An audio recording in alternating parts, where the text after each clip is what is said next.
खबरों की शुरुआत करते हैं और सबसे पहले बात करेंगे बिहार में पूर्ण शराबबंदी है। लेकिन आपको ये जानकर हैरानी होगी कि बिहार में पूर्ण शराबबंदी तो है, क्या उसका वाकई पालन किया जाता है? हालांकि इसे लेकर सियासत गाहे बगाहे देखने को मिलती रहती है, लेकिन इन सब के बीच सवाल उठता है कि सरकार इसे लेकर साफ तौर पर सख्त हिदायत देती है और सरकार की नीयत तो सख्त है, लेकिन क्या प्रशासन की अगर बात की जाए तो प्रशासन इसमें कितना कामयाब है, ये अब देखने वाली बात है। और आपको बता दें कि अब तक जो खबर सामने आ रही है और संदिग्ध परिस्थिति में 16 लोगों की मौत हो चुकी है, जबकि नवादा में 14 लोगों की मौत हो चुकी है। और आपको ये बता दें कि इसे लेकर सियासत तो खूब हो रही है, लेकिन प्रशासन भी लगातार पूरे मामले को लेकर जांच कर रही है। हालांकि ये भी समझने वाली बात है कि प्रशासन की बात की जाए तो कई बार खेप बरामद किया जाता है, लेकिन आम जनता को भी जागरूक होना पड़ेगा। अगर सरकार आपके लिए कोई कदम उठाती है, अगर ये योजना आई है पूर्ण शराबबंदी की, तो ये भी जनता की ही मांग थी और इसके बाद सरकार ने इसे लागू करवाया।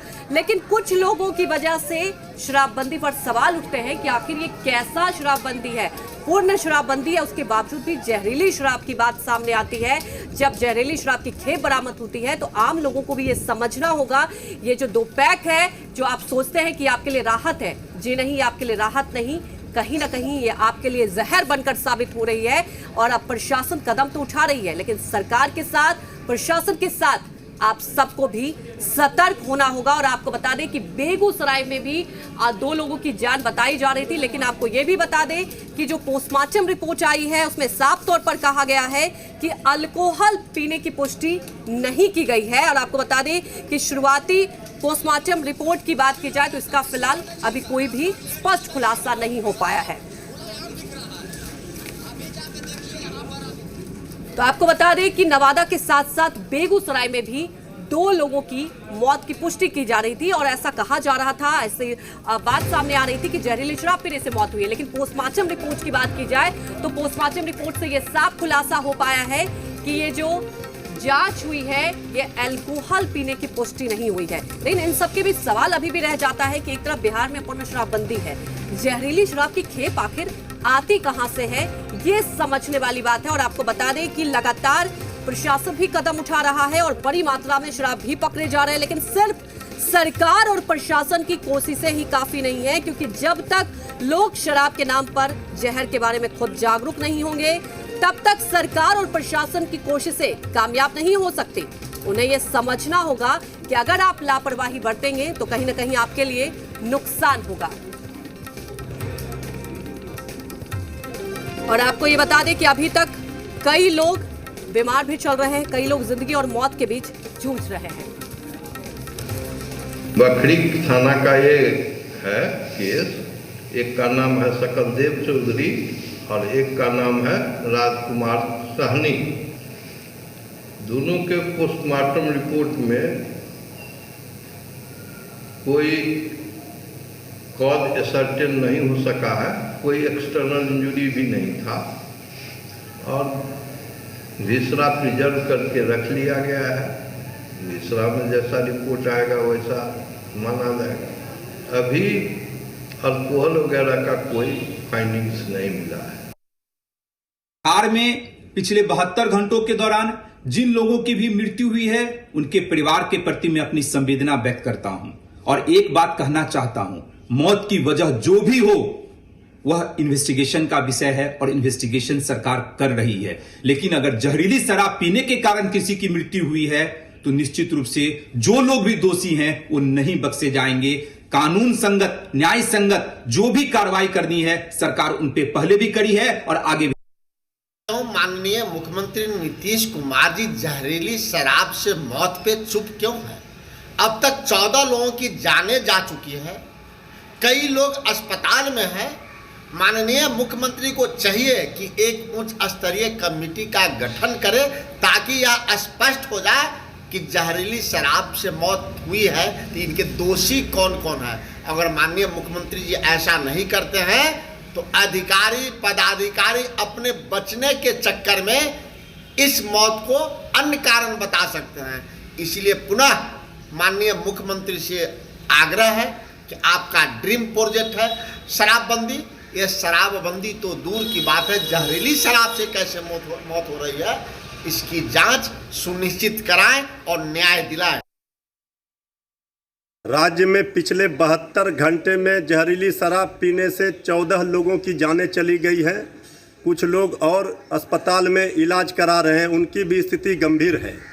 इसके बावजूद प्रशासन के लोग ये मानने के लिए तैयार नहीं है कि जहरीली शराब से लोगों की जानें गई है, जबकि परिजन बता रहे हैं कि जहरीली शराब पीने से उनकी मौत हुई है। प्रशासन कहीं न कहीं शराब माफियाओं को बचा रही है। तो आपने सुना कि राजनीतिक प्रतिक्रिया आ रही है, और बिहार की बात की जाए तो बिहार की सियासत शराबबंदी को लेकर आए दिन होते रहती है। अब विपक्ष को तो मौका मिल गया है, लेकिन इन सब के बीच सवाल ये उठता है कि सरकार बार बार इसे लेकर बैठक करती है, सख्त हिदायत देती है। प्रशासन के साथ कई बार बैठक की जा चुकी है, और आपको ये भी जानकर समझना होगा कि मुख्यमंत्री नीतीश कुमार की बात की जाए तो उनकी प्राथमिकता है कि शराबबंदी को पूर्ण रूप से लागू कराया जाए, लेकिन चूक कहां से है इस पर हम चर्चा करेंगे। तमाम जानकारी के साथ हमारे साथ पॉलिटिकल एडिटर शैलेंद्र जी जुड़ चुके हैं। शैलेंद्र, अगर समझना होगा, लगातार शराब की खेप बरामद की जाती है, प्रशासन भी कई बार आप देखते कदम उठा रहे हैं, लेकिन चूक कहां रह जाती है? कहीं ना कहीं तो एक कमी रह जाती है। क्या आप ये समझिए जहरीली शराब की खेप मिल जाती है, अब इसे लेकर सियासत भी हो रही है, तो आपको क्या लगता है कि अगर जो रोड मैप बनाया जाता है, सरकार की मंशा साफ है, सरकार चाहती है कि बिहार में पूर्ण तरीके से शराबबंदी हो और लोगों के लिए ये किया गया है, लोगों के अच्छाई के लिए किया गया है, लेकिन लोग को भी जागरूक होना पड़ेगा। जी बिल्कुल, मुख्यमंत्री नीतीश कुमार लगातार ये कहते रहे हैं कि लोगों को जागरूक होना है और झांसे में नहीं आना चाहिए, क्योंकि आसपास में एक तंत्र बन चुका है। जो माफिया हैं, शराब के जो तस्कर हैं, उन पर कार्रवाई हो रही है, लेकिन ऐसा तंत्र है या कहें कि शराबबंदी के बावजूद ऐसी व्यवस्था बन गई है, चाहे दूसरे राज्यों से शराब लाने का मामला हो और चाहे स्थानीय स्तर पे जो शराब के तमाम, कई बार हम लोग देखते हैं कि भट्टियां रहती हैं, शराब की फैक्ट्री रहती है, अवैध शराब की फैक्ट्री रहती है, और वहीं से ये मौत का एक तरह से कहें कि जहरीली शराब का प्रोडक्शन होता है।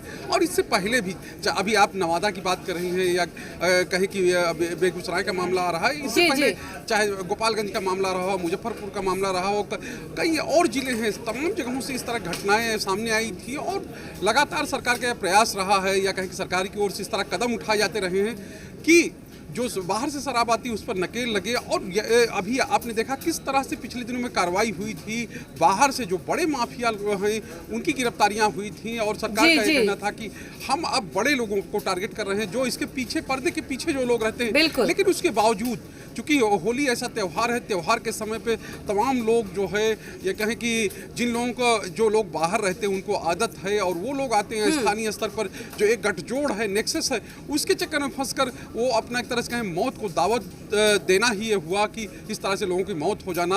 और लगभग 15 लोगों की मौत की बात सामने आई है, और जिसको लेकर तमाम तरह की बातें हो रही, प्रशासनिक स्तर पर भी जो तमाम दलीलें दी जा रही हैं, और ये कहा जा रहा है कि नहीं, एल्कोहल की पुष्टि नहीं हुई है या और चीज़ें हैं। लेकिन इस चीज़ को समझना होगा कि किस तरह की व्यवस्था है और इस व्यवस्था में किस तरह के छेद हैं, और वो यही वजह है कि इस तरह के मामले बार बार सामने आते रहे हैं। अब फिर मामला आया है तो सियासत गर्म है, क्योंकि विपक्ष लगातार ये कहता रहा है कि बिहार में शराबबंदी फेल है। आप कहीं कहिए, जो होम डिलीवरी की बात होती है, होम डिलीवरी की बात करता रहा है, लेकिन सरकार बार बार यही कहती रही है कि नहीं, हम इस पर सख्त हैं। मुख्यमंत्री भी कहते रहे हैं, और लोगों से अपील करते हैं, जैसा हम लोग अपील कर रहे हैं, लोगों से अपील करते रहे कि आप जागरूक रहिए, आपके आसपास कुछ ऐसी घटनाएं होती हैं, कुछ ऐसे काम होते हैं, उनके बारे में बताइए। तो ये लोगों को जागरूक होना बहुत जरूरी है। बिल्कुल अहम बात आपने कही है, लोगों को जागरूक होना बहुत जरूरी है, क्योंकि सरकार अगर कोई भी योजनाएं लाती है तो वो आपको समझना होगा कि इसका कितना आपको फायदा है, कितना नुकसान है।